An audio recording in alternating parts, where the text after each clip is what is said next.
Agora em Brasília são 4h50.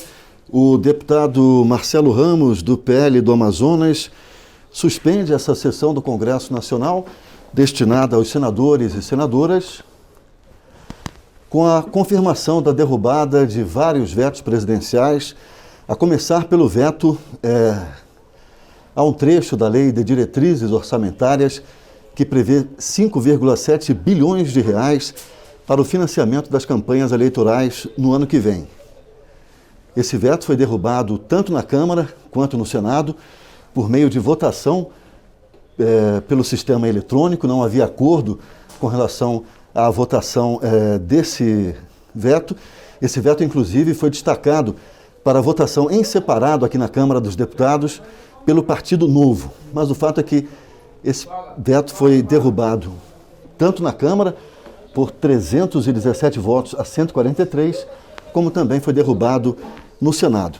Além desse veto que trata da questão do financiamento eleitoral, foram derrubados também o veto à participação social na avaliação do Plano Nacional de Cultura, o veto à criação do Plano de Assistência à Saúde para policiais civis do Distrito Federal e seus dependentes, veto à renegociação de débitos no âmbito dos fundos constitucionais de financiamento do Norte, do Nordeste e do Centro-Oeste, o veto à Lei Assis Carvalho, que estabelece medidas emergenciais de amparo à agricultura familiar, o veto a um trecho da Lei de Diretrizes Orçamentárias que autoriza o reajuste do piso salarial de agentes comunitários de saúde e de agentes de combate às endemias.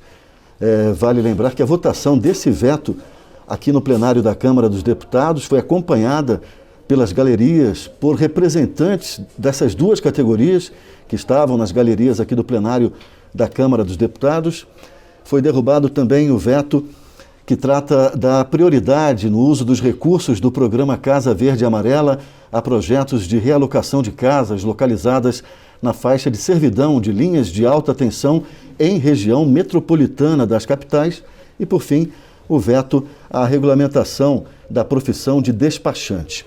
A votação desses vetos se deu em globo, tanto na Câmara quanto no Senado. E havia um acordo entre os líderes partidários da oposição e do governo, na Câmara e no Senado, para que esses vetos fossem derrubados nas duas casas. E assim ocorreu. Com isso, esses vetos seguem para a promulgação e o que estava previsto nos projetos de lei vetados pelo presidente da República passa a valer por meio de uma promulgação das mesas diretoras da Câmara e do Senado Federal, ou seja, esses projetos não seguem para uma nova sanção presidencial. Esse acordo que previu a derrubada de alguns vetos previu também a manutenção de outros vetos.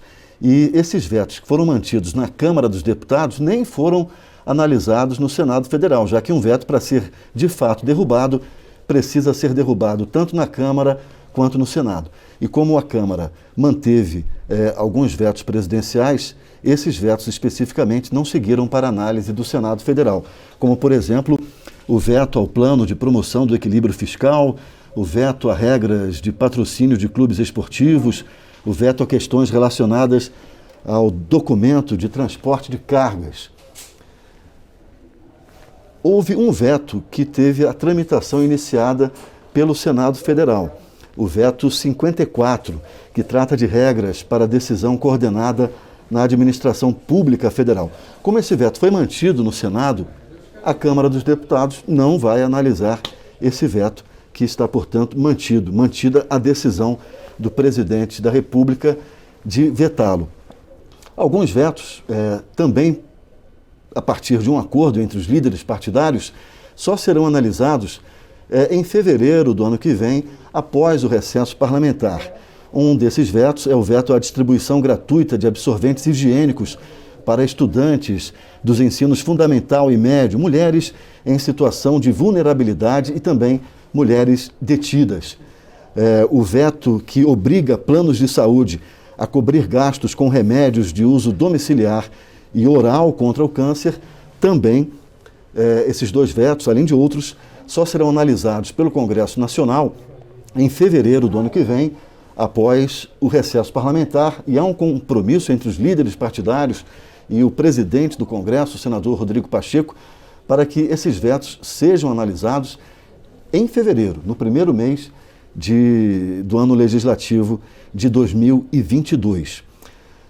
Você deve estar sentindo falta do Orçamento Geral da União para o ano que vem, a PELOA, Projeto de Lei Orçamentária Anual. Esse projeto de lei só vai ser analisado na segunda-feira. A Comissão Mista de Orçamento, que reúne deputados e senadores, vai se reunir para votar o relatório geral, que reúne todos os relatórios setoriais. Havia uma expectativa pela conclusão desse relatório geral a partir da votação dos vetos presidenciais, que ocorreram hoje. Alguns vetos que tratam da LDO, da Lei de Diretrizes Orçamentárias, foram derrubados, e isso afeta a redação do relatório geral do Orçamento da União para o ano que vem. Com isso, a votação na Comissão Mista de Orçamento e nos plenários da Câmara e do Senado ficaram, então, para a próxima segunda-feira.